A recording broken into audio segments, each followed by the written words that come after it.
Okay, so 6.6, the fundamental theorem of calculus, and this will be part 2. We already did part 1. So let's look at this first example. It says let f of t equal 4t minus t squared, and let big F of x be the antiderivative of little f of x. So what we're going to do is, given this function little f of t, let's find what big F of t would be. So big F of t is going to be the antiderivative of little f of t. Okay?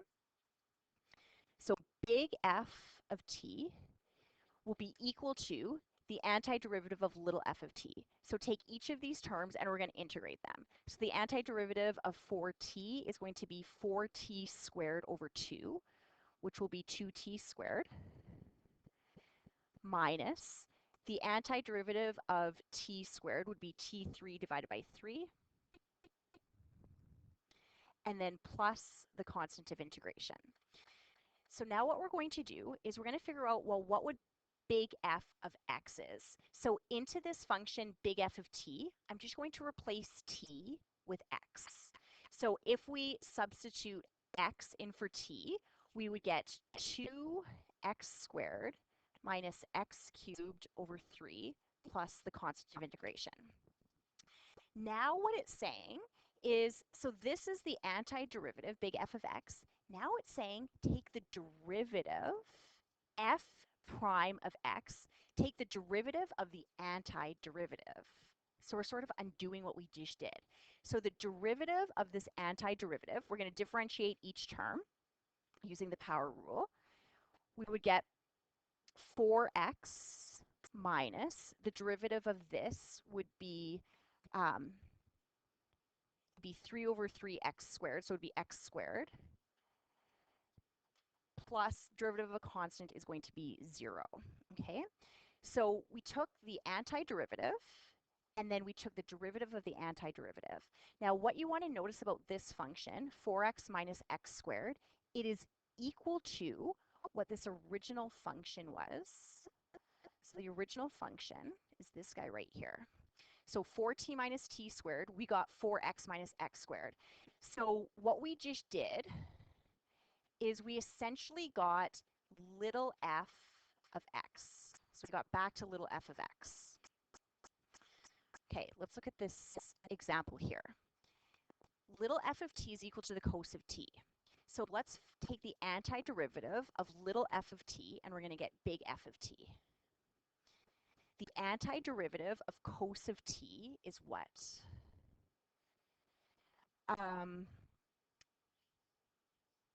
Yeah, so yes, the derivative of sine of x is equal to cos of x. So the antiderivative of cos of x is sine of x. So the antiderivative of cos of t will be sine of t plus the constant of integration. Okay. Now what we want to do is we want to find what big F of x is. So let's substitute in for t. We're going to replace it with x. So big F of x will be the sine of x plus the constant of integration.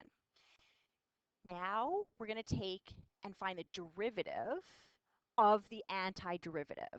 So the derivative of the antiderivative, we're undoing what we just did. So the derivative of sine of x is cosine of x. The derivative of a constant is 0. Okay, so we get f prime of x is cosine of x. And what you need to notice is that this is equal to, so what we started with was little f of t. So this will be equal to little f of x. So taking the derivative of an antiderivative, it's taking us back to the original function, is what's happening. Let's do that one more time. Okay, so let's do this one more time. So little f of t is equal to t cubed. Let's find what big F of t is. So big F of t is equal to, so integrate t cubed, we're going to get t to the 4 over 4 plus our constant of integration. Let's find big F of x. So it would be x to the 4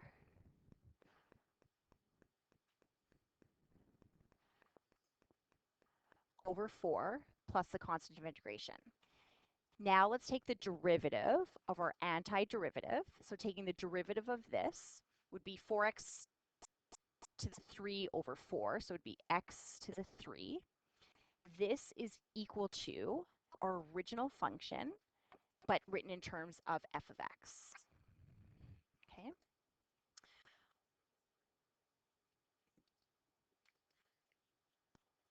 Okay, now, you like it so far?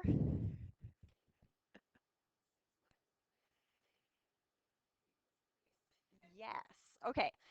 So now what we're going to do is let's consider the same type of problem using definite integrals. So the notation is going to be different.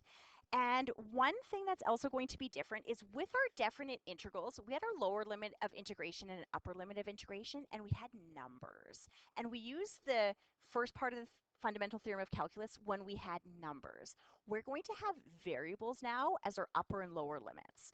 So watch what's going to happen for this one. So what this is saying is it's saying that if we integrate f of t dt on the interval from 1 to x, so when we integrate f of t dt, what do we get? When we integrate little f of t, we get big F of t. And we're going to evaluate that from 1 to x. Okay? From here, we use the first part of the fundamental theorem of calculus, which was f of b minus f of a. But with these examples, it would be f of x minus f of 1. Okay, so this is the first part of the fundamental theorem of calculus. Then what we're doing is just like above, so what we did above was we found the antiderivative, and then we took the derivative of the antiderivative. So this is going to be new notation. So what's happening here, this notation is telling you it wants you to take the derivative of what we had just integrated. So with our answer from above, they want us to take the derivative of this answer. So what does that look like? So take your answer from above, which will be f of x minus f of 1, and it wants us to take the derivative of this answer. Okay, so what does that give us? The derivative of big F of x will be f prime of x. The derivative of f of 1, now f of 1 is going to be a constant, right? Into your function, you're going to plug in 1. That's going to be a constant. The derivative of a constant is 0. So we took the antiderivative, and then we took the derivative of the antiderivative, and we got big F of x. And remember from above those 3 examples that we were doing, this is equal to little f of x. Okay, so we're going to do this 2 more times, and then we'll relate it to the second part of the fundamental theorem of calculus. And I'll show you a shortcut. Okay, so let's do this guy. We want to integrate f of t dt on the interval from 1 to x squared. This will equal, so when we integrate f of t dt, we get big F of t. We want to evaluate that from 1 to x squared. We use the first part of the fundamental theorem of calculus to get f of b, which is going to be f of x squared, minus f of a, which will be f of 1, my lower limit of integration. Then what we want to do is we want to take the derivative of what we had just integrated. So we're going to take the derivative of this answer here. So the derivative of f of x squared minus f of 1. We're going to take the derivative of this. Now, the derivative of f of x squared, it is not just f prime of x squared. Do you guys know what the derivative of f of x squared will be? Yes, it's chain rule. So the derivative of this, it's the outside function, keep the inside function the same, and then you're going to multiply it by the derivative of the inside function, which is 2x, minus, now f of 1, you have to recognize that that's a constant, and the derivative of a constant is 0. So I don't need to put minus 0, okay? Then from here, we need to recognize that f prime of x from above is equal to little f of x. So this is equal to little f of x, now x is going to be x squared, times 2x. Okay, so just write this for now. Let's try this one. Now this one's going to be a little trickier because both my upper limit and my lower limit of integration are variable expressions. Okay, so and then I'll show you what the shortcut will be. So this guy right here, integrating f of t dt on the interval from 3x to x squared. So integrating little f of t gives you big F of t. We're going to evaluate that from 3x to x squared. That's equal to f of x squared minus f, so f of b minus f of a. Then we're going to take the derivative of the antiderivative. So we're going to take the derivative of f of x squared minus f of 3x. Now the derivative of f of x squared is big F prime of x squared times the derivative of the inside, which would be 2x, minus the derivative of f of 3x is f prime, big F prime of 3x times the derivative of 3x, which is 3. Okay. Now what I want you to do is we're going to rewrite this, and we are going to replace, let's bring our 2x to the front, and then we're going to replace our big F prime, because big F prime is equal to little f of x. So this is equal to, I'll bring this 2x to the front, and then f prime is equal to f of x squared minus this guy here, I'll bring the 3 to the front, and it's going to be big F is equal to f of 3x. Okay, is there a way that we could do this and basically skip this step, and this step? And there is. So what questions are going to be is taking the derivative of our integral. Okay, so if you have your two highlighters, here's sort of what the way we're going to do this. You're going to take your upper limit of integration, and so basically this is what we want to get as an answer, right? We're trying to get to this answer here.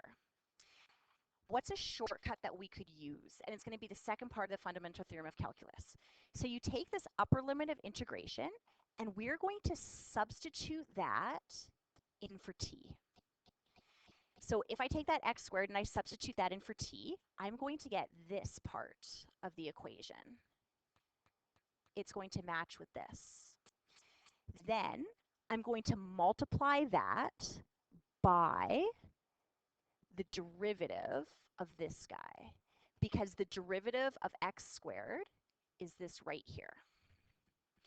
Minus, we're going to put a minus here. Then we're going to substitute in the lower limit of integration, and actually I'll do that in yellow. So then we're going to substitute in the lower limit of integration. So replace your t with 3x, so we'll have f of 3x, so here it's going to match. Multiplied by, what would I multiply that by? The derivative of 3x. And the derivative of 3x is 3. So this is the final answer that we want to get, finding the derivative of this integral. We've not taken derivatives of integrals, and that's what we're going to be doing. And the answer we want to get is this answer. Now, I could have gone through all of these steps, or I could apply this second fundamental theorem of calculus. So again, here's the fundamental theorem of calculus part 2. There's two different types, like this first one and the second one. The first one is much easier because the lower limit of integration here is a constant. So this a is a constant. If a is a constant, I'll show you how fast they are. What you're going to do if a is a constant is you're going to sub in the upper limit of integration.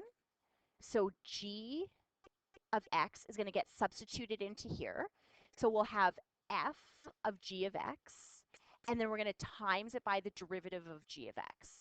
The reason why this is the easier of the two is because if a is a constant, basically I would subtract. I could substitute a into here, but the derivative of a constant is 0, so we're going to get minus 0 here. Where it's going to be a little more work, but not more difficult, is if we have variable expressions for both my upper and lower limit of integration. If we do, you're going to sub in first g of x, so you'll get f of g of x, and then you multiply it by the derivative of g of x. Then you subtract, you sub in your lower limit of integration, so that's where you get f of h of x, and then you multiply it by the derivative of h of x. Okay, so let's do this now in one step, all of them, and watch how fast these will be. Find f prime of x. So find the derivative of this integral using the second fundamental theorem of calculus. Okay, I've got a constant as my lower limit of integration. So how we're going to do this is you're going to take your upper limit of integration and you're going to sub it into your function. So the derivative f prime of x is equal to, sub in x into your integral, and we will get 4x minus x squared, and then you're going to multiply it by the derivative of that upper limit of integration. The derivative of x is 1. Then normally what we would do is we would say subtract. Normally we would then sub in the 1 and multiply it by the derivative of 1. But what's the derivative of 1? 0. So we don't even need to worry about that. So what we would get is we would get this answer here. Okay, so the next one, sub in, it wants f prime of x. So it wants the derivative of the antiderivative. So we're going to sub in x, and we're going to get cos of x. Then you're going to multiply it by the derivative of x, which is 1. And we'll just get an answer of f prime of x is equal to cos of x. We don't need to subtract the cos of 1 because the derivative of 1 is 0. Okay, this one. So f prime of x is equal to, take the x squared and sub that into our function. So we're going to get x squared to the power of 3 multiplied by the derivative of x squared, which is 2x. So this would be equal to x to the 6 times 2x, and that is equal to 2x to the 7. Okay, will be our answer for that.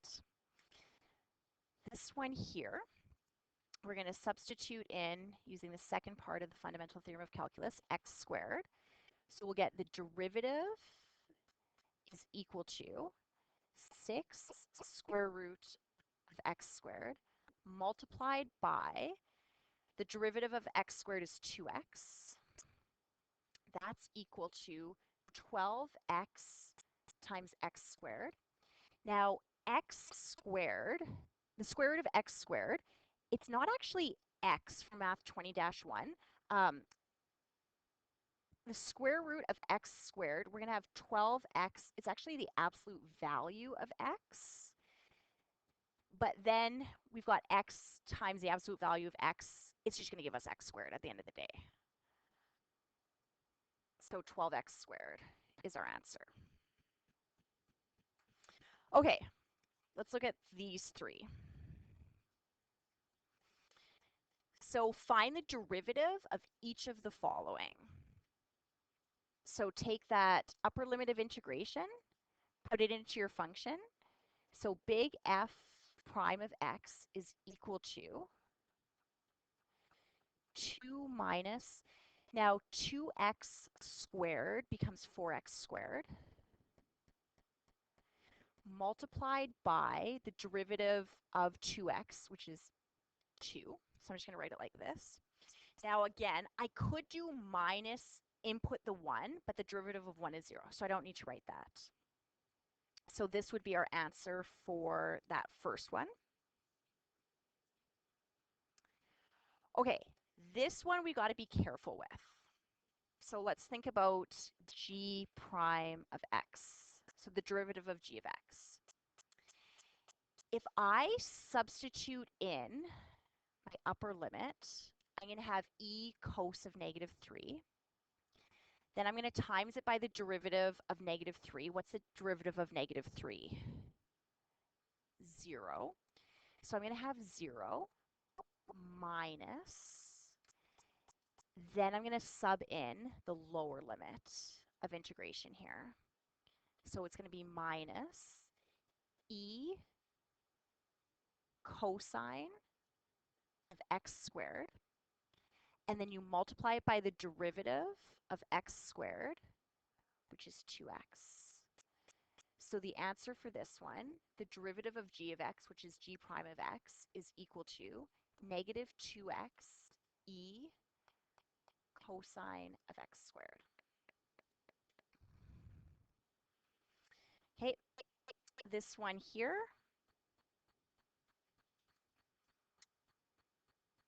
substitute in this upper limit. So the derivative of big H of x is h prime of x. It is equal to cos of x squared will be cos squared of x.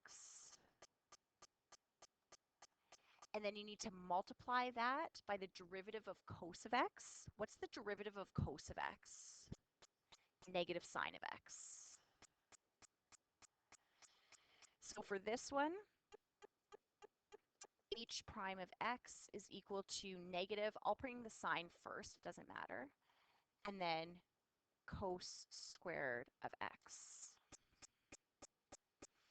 Okay, let's do one more set of examples, so 3 of them,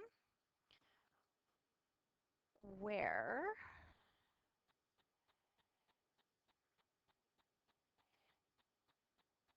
do you have 3 more for yours?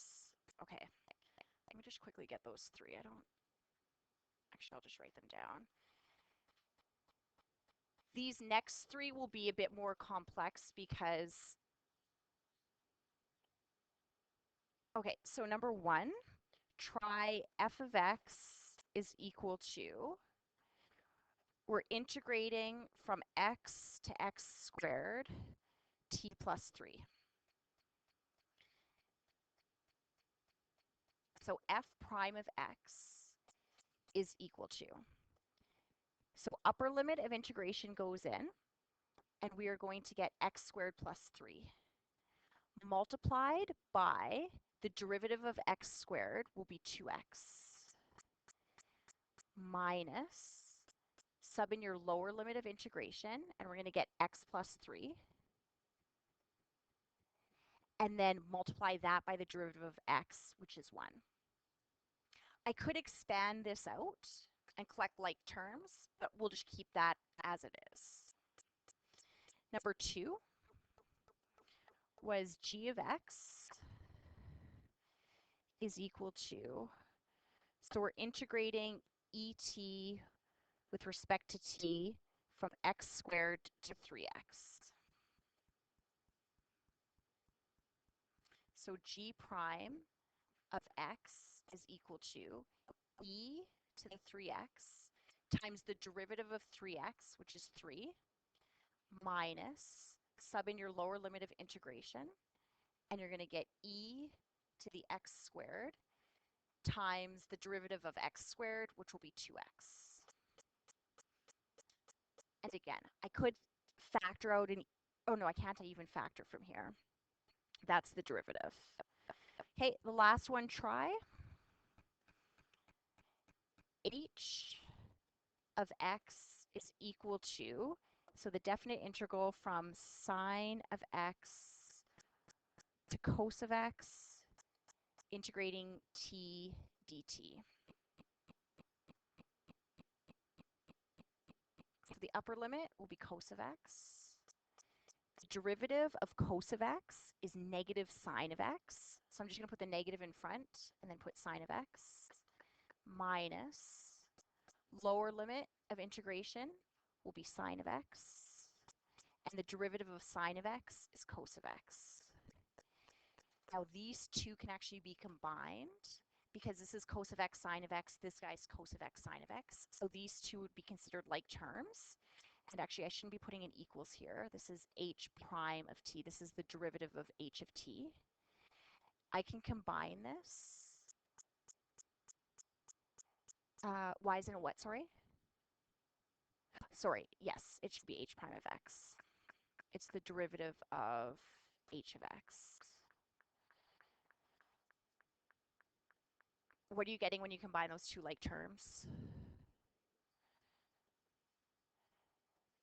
Sine of x, cos of x, or negative 2 cos of x sine of x. Okay, like what if we just did, right? Let's look at this on a graph now, and we'll see if this can make sense. Pictured below is the graph of g of t. So we're given the graph of g of t, and we're given an equation for f of x. So f of x is equal to the definite integral of gt dt from negative 4 to 2x. Okay, so it says find f of 0. So finding f of 0, what we could do is we are given an equation for f of x. We could simply input x is equal to 0 into the equation. So I have, this would be x is equal to 0. Here I'm going to be putting in 0 here, f of 0, and I'm going to be putting 0 in up here. So f of 0, I'm going to use the equation to figure out f of 0.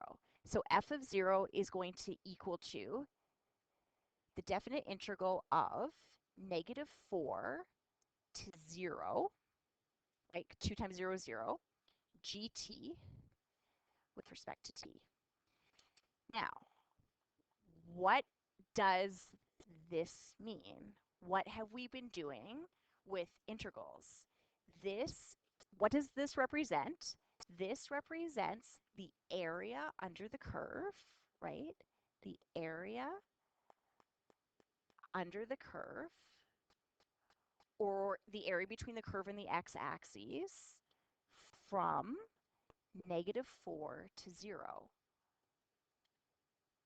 Right? If I ask you to integrate from negative 4 to 0 gt dt, what's the area under the curve? So if you have your highlighter, take your highlighter out and let's highlight that area. The area under the curve from negative 4 to 0. So what would that be? It would be this piece right here. It would be this piece. So it's the area under the curve is between the curve and the x-axis. Be this piece. And it would be basically this.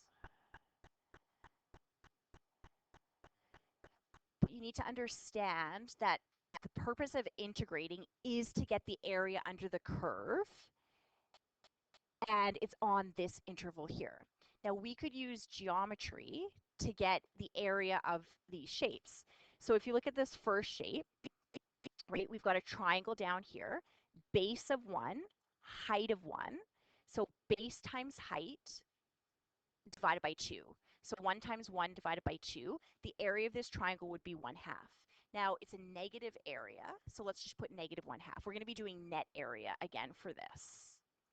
The area of this triangle, it's a 1 by 1 triangle. So base times height divided by 2, the area of this is 1/2.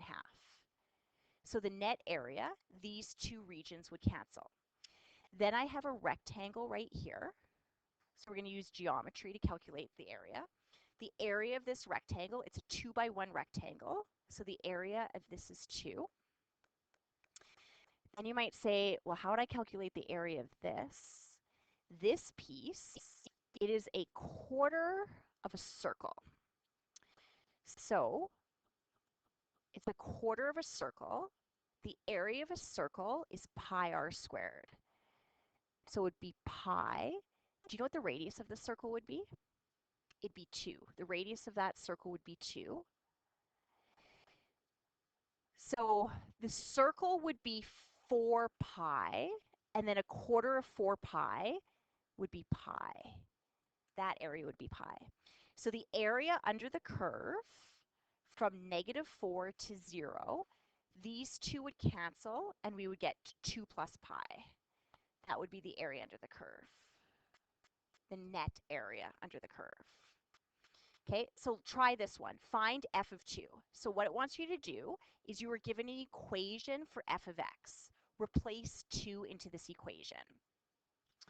So f of 2 would be equal to the definite integral from -4. You're going to put a 2 here. So -4 to 4 of gt dt. So what's the area under the curve from -4 to 4? Okay, so hopefully what you realize is we would be shading all this in, but what do you notice about this area and this area? They're symmetric. Yeah, they're the same. It's symmetrical with the y-axis. So what can I do with this answer here to get my new answer? You just double it or multiply it by 2. So the area under the curve on the interval from -4 to 4 would be 2 times 2 plus pi, which is equal to 4 plus 2 pi. That would be the area from -4 to 4. Okay? Okay, so again, pictured below is the graph of g of t. So this is the graph of g of t. We're given an equation for f of x, and it wants f prime at 1. So it wants the derivative of this function. How do we take the derivative of this function? We use the second part of the fundamental theorem of calculus. So this is f of x. If I want f prime of x, what I'm asking for is I'm asking for the derivative of this integral. The derivative of an integral is the second part to the fundamental theorem of calculus. So how do we do that? We take our upper limit of integration and we substitute it in. So that would be g of 2x multiplied by the derivative of 2x, which is 2. Okay, minus, I don't need to bother subbing in the constant because the derivative of a constant is 0. So f prime at 1, it is going to be equal to this. So f prime of 1 is equal to 2g. They want x to be 1, so 2 times 1 is 2. Okay, so if I said, what's 2 times g of 2? Are you able to solve what g of 2 is? Akil, how are you going to solve what g of 2 is? The graph. They gave you a graph, and the graph is g of t. Okay, so the graph is g of t. So g of 2, we're going to use our graph. G of 2 would be right here. G of 2, the y value is equal to 1. So that would be 1 times 2. This is equal to 2. F prime at -2. So f prime of -2, it's equal to this now. It's equal to 2 times g. So this is equal to 2 times g. So it's going to be 2 times x. So 2 times -2, -4. G at -4, I'm going to use my graph. Here's -4. G at -4 is right here. G of -4 is -1. So it's -1 times 2, and the answer is -2. We'll do another graph like this to see if it sort of makes sense. Okay, what's the next one? Okay, same graph. They want the second derivative of 1.5. So let's write what the first derivative was. So the first derivative we had calculated, right? We use the fundamental theorem of calculus to get the first derivative. And the first derivative was equal to 2 times g of 2x. So going back to derivatives, if I say find the second derivative, so f double prime of x, how would you integrate this? We would have done that in derivatives. So f double prime of x. Does anybody know what the second derivative would be? How do I differentiate this? It's going to have something to do with chain rule as well. So it's going to be, this is just constant multiple, so we just write that 2 down. And then the derivative of g, do you remember, Carly, how to do this? So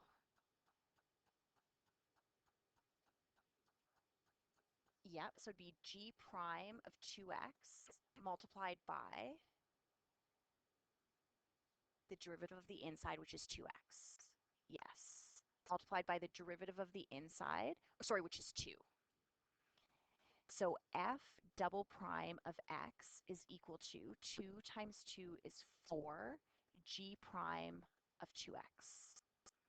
Okay, so f of 1.5, f double prime, the second derivative at 1.5 is equal to 4 times the first derivative. 2 times 1.5 is 3. Okay, so if I said to you, what does this mean? Again, we're going back to the very first unit. G prime at 3, this is, what is the slope of the curve at x is equal to 3? So if I ask for the first derivative, g prime at 3, what's the slope at x is equal to 3? So you go to 3, which would be right here. And if I said, what's the slope at that point? Well, I know that this line has a negative slope. So the slope at that point, if I was to go to my next point, it'd be like down 1 to the right 1. So it would be negative 1, right? And like to go up here, from here it'd be down 1, right 1, down 1, right 1. So at this point, g prime at negative 3, it's equal to negative 1. The slope at that point is negative 1. So this will be equal to 4 times negative 1, which is negative 4. Okay, same thing we'll do. We'll just do a different shape. Here's what we're given. F of t is this graph. Then we're given an equation for g of t. Find g at negative 6. So what we did is, because we're given an equation, we could substitute negative 6 into this equation. So I could put negative 6 here, and I could put negative 6 here. So g at negative 6, it is equal to the definite integral from negative 1 to negative 6 of f of t dt. What does this mean? If I ask you to integrate f of t dt, it's what is the area under the curve from negative 1 to negative 6. So highlight what that area would be. What's the area under the curve from negative 1 to negative 6?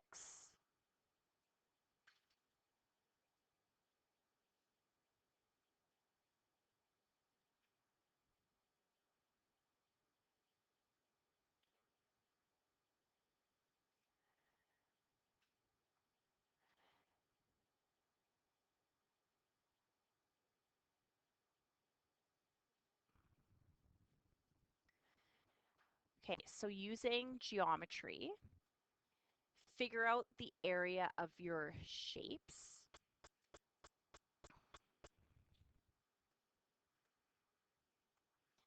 So I have a square here, 2 by 2, so the area is 4, but it's below the x-axis, so I'll use signed analysis and say it's negative 4.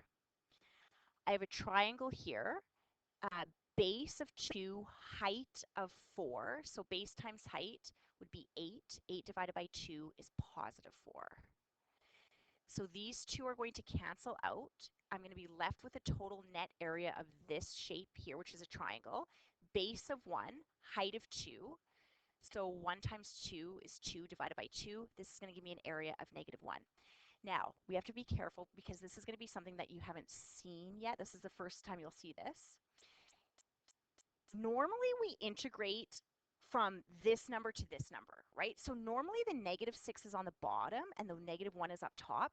So normally we're integrating from left to right. We're integrating from here to here. And if that was the case, that I was going from -6 to -1, the overall net area would be -1. But what's happening is we're sort of integrating the opposite. We're integrating from -1 to -6. So we're actually going to the left. So what you do is your answer is going to be the opposite sign when we integrate in the opposite direction. So instead of an overall net area of -1, the overall area will be the opposite sign of that, which is going to be 1. There'll be one homework question where you're going to integrate from left to right, and you're going to give the negative or the opposite sign. Okay, g of 6. So g of 6, let's replace 6 in here. So 6 goes here, 6 goes here. So g of 6 is equal to the definite integral from -1 to 6. So now we'll be going the way we're used to integrating from left to right of f of t dt. Okay, this is the area under the curve or between the curve and the x-axis from -1 to 6. So highlight that in a different color highlighter. So from -1 to 6, we'll be integrating this. So we're going to find this area, and then we'll multiply it by then we're going to add this area. So see if you could break it into different shapes, and see if you could calculate the area of this half circle. So what's the area of a whole circle? Multiply it by, divide it in half, and see what shapes you would get here. So I'll start with, oh, to 6, you're right. You're right. It would be a quarter circle. Yes, we're integrating from -1 to 6. Okay, so the shapes that I would see would be this rectangle. Emily, what's the area of this rectangle? -6. Shaywa, what's the area of this triangle? What's that? -2. It's below the x-axis. The area of a circle is pi r squared. The radius is 2 again. So the area of a circle would be 4 pi, but this is a quarter circle. So you're going to divide that number by 4. So the area of this guy is pi. So the total area would be -8 plus pi. That would be the total net area, -8 plus pi. Okay, we will do one more, and then the last graph will be when we prepare for our AP exam. So we'll do these two, and then I'm going to add 3 little parts that I'm missing. Okay, so if I said g prime, the derivative of this function, how do we find the derivative of g of x? What do I do? How do I find the derivative of this?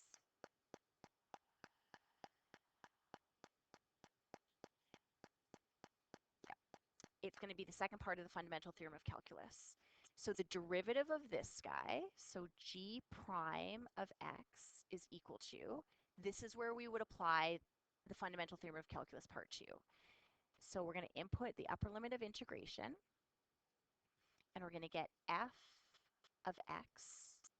We're going to multiply it by the derivative of x, which is 1. Normally, I would say minus, put in the lower limit, but the derivative of -1 is 0. So g prime at x is equal to f of x. So g prime at 6, it is equal to f of 6. Now, f of 6, they give me a graph and they call it f of t. I could plug in f of 6 into my graph. So into my graph, here's 6, here's f of 6. F of 6 is equal to 2. g prime of negative 2, so g prime, sorry, of positive 2 is equal to f of 2, and that is equal to, f of 2 would be right here, f of 2 is equal to negative 2. Okay, I want you to add these two questions, and then that will be it. I want you to add, find the second derivative, g double prime at 3. And then I want you to add number 4, find the second derivative, g prime double prime at negative 4.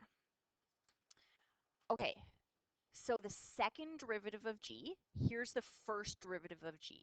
G prime of x is equal to f of x. If I want the second derivative of this, it'd be g double prime of x is equal to. So if I want the derivative of f of x, it would be f prime of x multiplied by the derivative of the inside, and the derivative of the inside is 1.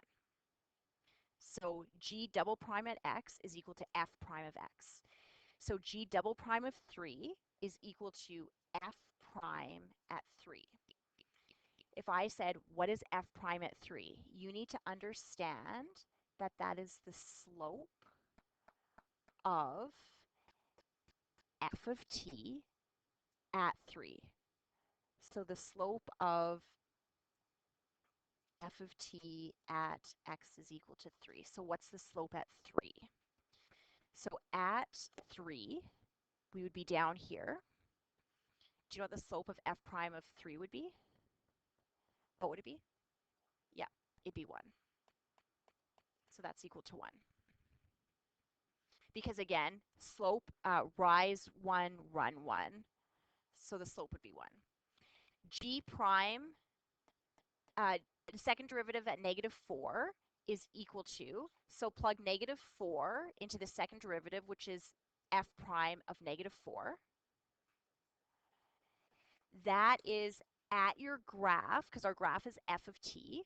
What is the slope at negative 4? So at negative 4 would be here. F prime at negative 4. What would the slope be there? Julie, what do you say it is? It's negative 2. Yeah, so at negative 4, the slope would be down 2 to the right 1, or up 2 left 1. So slope is negative 2. So that guy is negative 2. Okay. This last example we'll save when we get closer to the AP exam so that I could remind you how to do this, and we'll combine two different things for this one.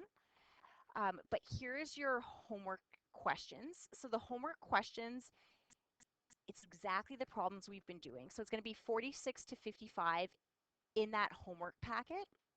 You're going to omit 55A, so make sure you do that. And then your homework packet, I will upload. There's a video for the solutions that I'll upload.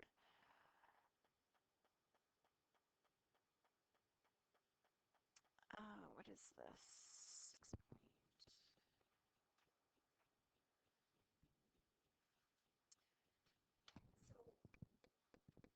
Here's like the solutions. So again, it's just using the second part of the fundamental theorem of calculus. So inputting, and then it's got the graphs. Okay, so basically what we just did, see if you understand it. Not on tomorrow's exam. Yeah.